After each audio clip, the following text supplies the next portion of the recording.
Are you like me and do you have a bunch of empty jars lying around your house that you have no clue what to do with?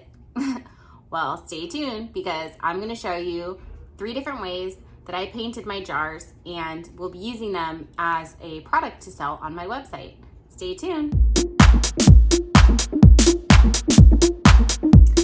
Hello and welcome to my channel. I'm Joelle, the Everyday Avant-Garde, and today I'm going to be talking about jars. So I have a kind of obsession with jars, and if you saw my previous video on ways to upcycle, where I talked about jars for a couple minutes, I guess for the past few years, I kind of hoard jars when I have jars for pasta sauce or like pickles, whatever. I always keep the jars and I wash off the labels and I reuse them. Things I've reused them in the past for include food storage, using as a vase for flowers. I made some into decorations, like for kind of like lantern decorations when I had my Harry Potter wedding. I feel like you can use jars for everything. Organization, that's another big one I use them for, like organizing art supplies and stuff. And most of the time I don't do anything different to them. I just keep them clear as is because I think for food and organizing sometimes it's a little bit more convenient to be able to see clear through it. But I was trying to think of some ways I could use them in my business because I think like having the glass, it's a kind of more like a high-end type of packaging, and it's also recycling instead of buying it new. I know glass can get kind of pricey, even at the stores like Marshall's and Ross, etc. They sell jars for like $4 or $5 a pop, and to me that's just crazy when you can get them for free from your food. But yeah, so I was trying to think of something to come up with beyond just like having a clear jar, and I wanted to try a little bit of an experiment with doing some jar painting, which I've done that in the past with plastic jars, and I've spray painted glass jars, but I've never actually tried like hand painting glass jars before. So I came up with this idea to paint a couple jars that I had and use it as almost like a gift box on my website. So in addition to the jar, which is it's like a work of art, it is a work of art. But inside the jar, I'm going to put some jewelry, some stickers, some other kind of little things. I don't know. I'm going to come up with some things and create some things, and I'll post another video about what exactly is going to go in these jars. But I think it's a really cool idea. Whether you're a small business owner or you just want to make you have a lot of jars lying around and you want to make them look cool, or you're trying to come up with gift ideas, I think handmade gifts are amazing and way more valuable than just going to the store and buying something. I try to hand make a lot of my gifts as much as possible. So if any of those things appeal to you, I just wanted to share with you some of the techniques and results of how it turned out. Because I was searching on Pinterest, YouTube, Google, whatever, Instagram, trying to come up with some like inspiration for ways to paint these jars. And I noticed that a lot of the techniques on there were very like redundant, and there wasn't like a whole lot of new ideas I was seeing. Which is inspired me to make this video in case you're like me and you've just been like scoring the internet looking for jar inspiration. I got you. So yeah, we'll just get started with the first one. This one I did see online, and I love a good ombre, so I wanted to try it out and see how it turned out. It's, classic ombre style, which means that it's like one color and it fades into another color. And then I paint the tops of my jars too, because sometimes the tops have like the logos on them or whatever. And I even signed the bottom too, because like I said, like these are works of art.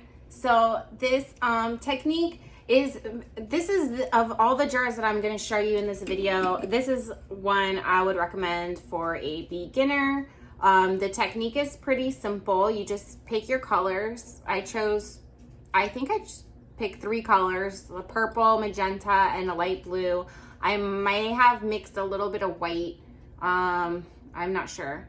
But you basically, like, while it's wet, you do the first part, and then you pull in the next part, and then when you're brushing it, so you start with the purple, right? Paint it purple. Then you get some, the magenta on your brush or your next color.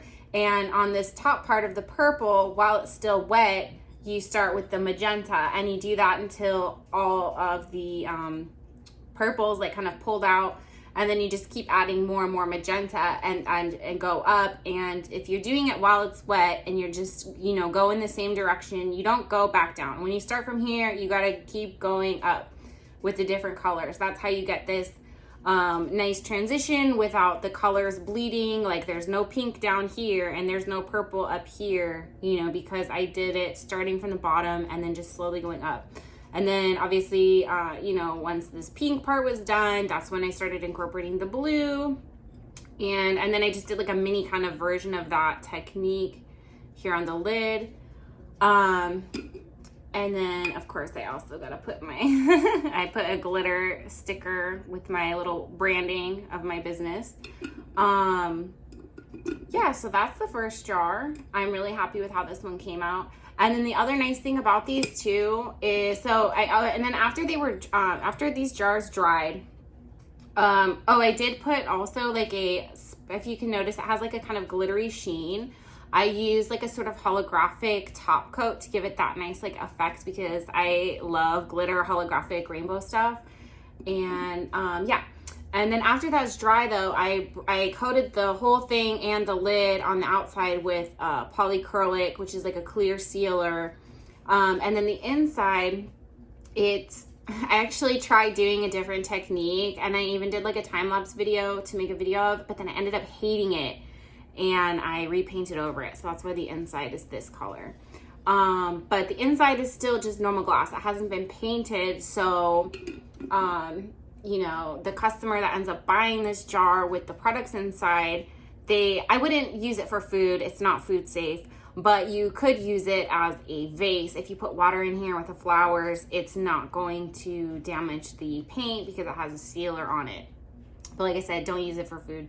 If you use for food, just make sure you're using like a food safe paint that should specifically say, or just only paint like the bottom part. Don't paint the part where you put like your mouth on or whatever. Yeah, so that's the first one. I had to come up with like cute names for these too. And then this is the second one. This technique I came up with, and originally, so I bought this beautiful malachite crystal from one of my girlfriends, Owl and Moon Crystals on Instagram. And it's so gorgeous. I love this, like the striping and stuff on it. And so I wanted to make something that was kind of like inspired by that. And I saw videos on YouTube for how to paint that technique, which was basically like you would do, let me show you a part. You would do like a brush stroke here, and then drag a piece of cardboard over it, and that would kind of give it like the lines and the effect and stuff.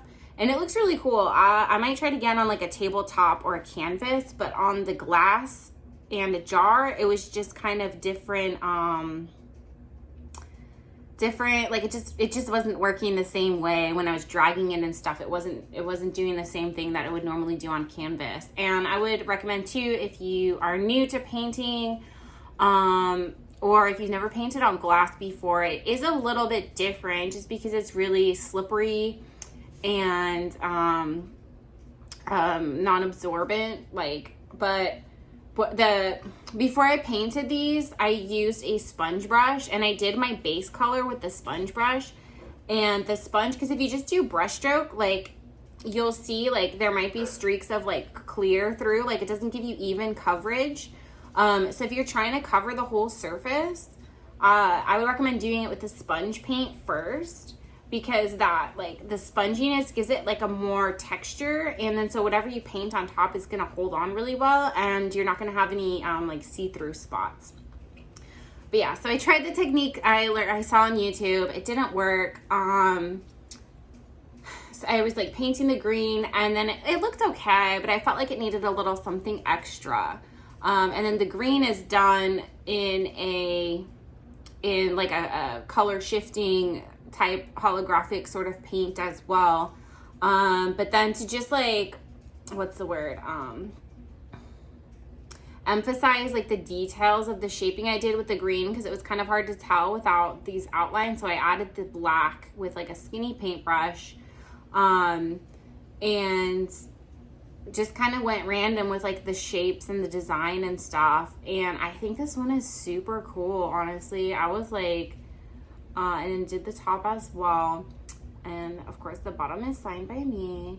But yeah, I'm super happy with how this one turned out too, and very pleasantly surprised, because sometimes when you try new techniques, like I did and the first time I tried painting these jars with this project, it just didn't turn out how I liked it. And if I'm selling something on my website, like I don't feel comfortable selling something that I personally don't like. It just doesn't feel ethical to me.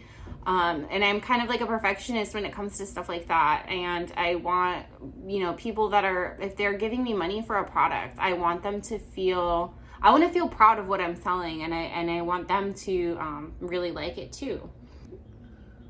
And then this one is as well, just black on the inside, but glass too, so you can use for flowers or organizing, or like secret stash, or even just like, I mean, you don't even have to put anything in it either. You could just like leave it as is, and it still looks really cool in my opinion. Yeah, so that's the second one. So that's those two. And then the last jar that I painted is another new technique I tried out. And I had the intentions of painting crystals on here. I feel like they're kind of like slightly more like geometric shapes. Some of them kind of look like crystals, but I never really done this kind of design before in painting. So it was a really fun experiment for me to try out a new technique. And there's a little bit of trial and error with this one as well. I did some research on how to paint crystals, and there's some good YouTube videos out there. There's one in particular that I will share in the link below, just because I thought it was really beautiful and the art was really good.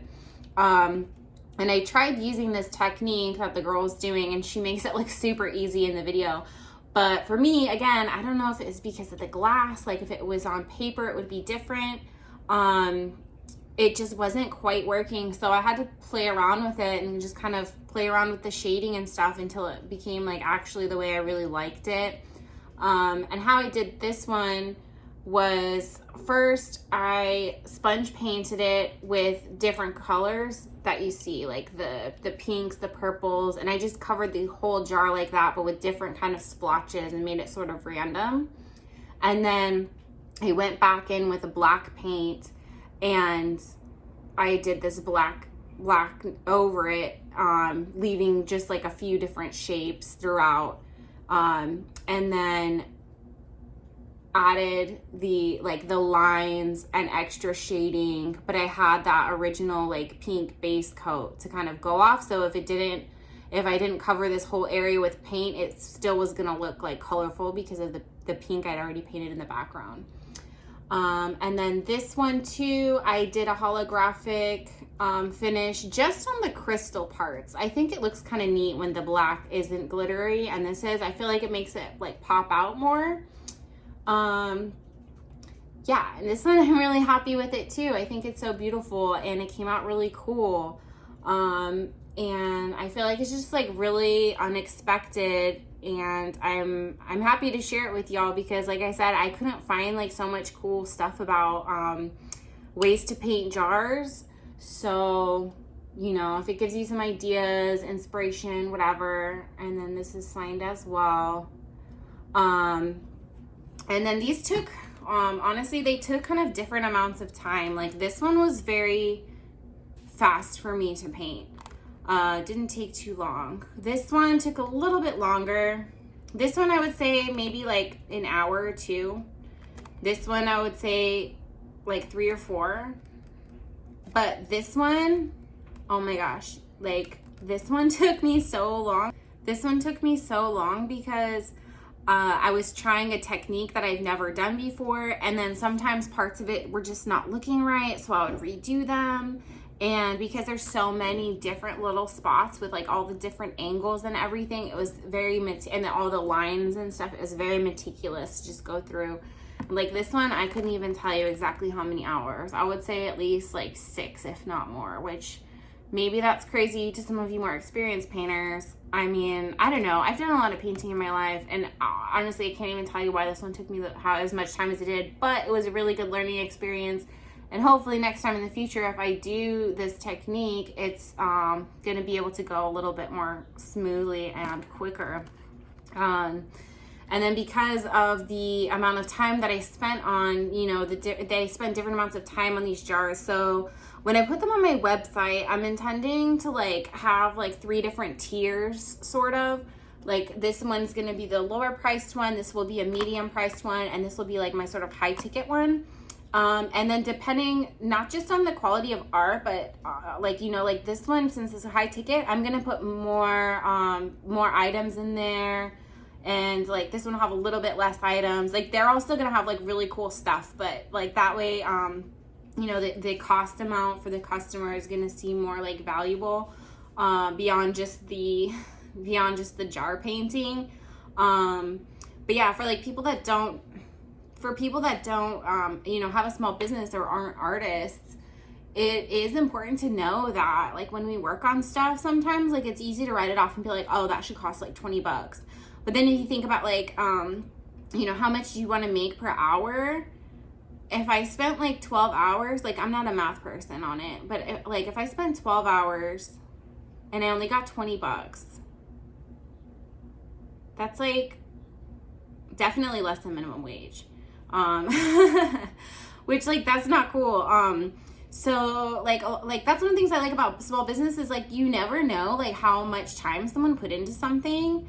But I'm telling you how much time I put into this because I think it's important for other artists to talk about and share things. And like, even when people share like their time-lapse videos and stuff, like that can be like hours of work, and like we make it look easy and make it look fast, but not only was it that like, not only did it take hours of work, but all of the hundreds and thousands of hours of time that came before that point that the art was even created for you to learn the initial techniques or get the inspiration or all the accumulation of like all the creative knowledge that you have. Anyways, it's like my little like artistic ramble about stuff. But yeah, if you are curious about trying any of these techniques, let me know. If you have any questions, need any pointers, like I said, like I'm going to sell them as a product on my website. Feel free to steal my idea and use jars as gift boxes on your website because I'm all for promoting upcycled and recycled materials. Or just try making it yourself for fun, or it's a great gift idea too. But no matter what you do with this knowledge, I hope you enjoyed this video and enjoyed seeing my lovely, beautiful jars. I still have a few more things to prepare that's going to be going on the inside of them, but I will do a video about that in the future and then put them for sale on my website if anybody's interested in purchasing them. So yeah, if you like this video, like, comment, share, subscribe, all that good stuff. And you know, if there's anything else you want to see in the future, just let me know. I am so open to feedback and hearing from other people. But yeah, anyways, I hope you all have a great day and a great summer. Bye.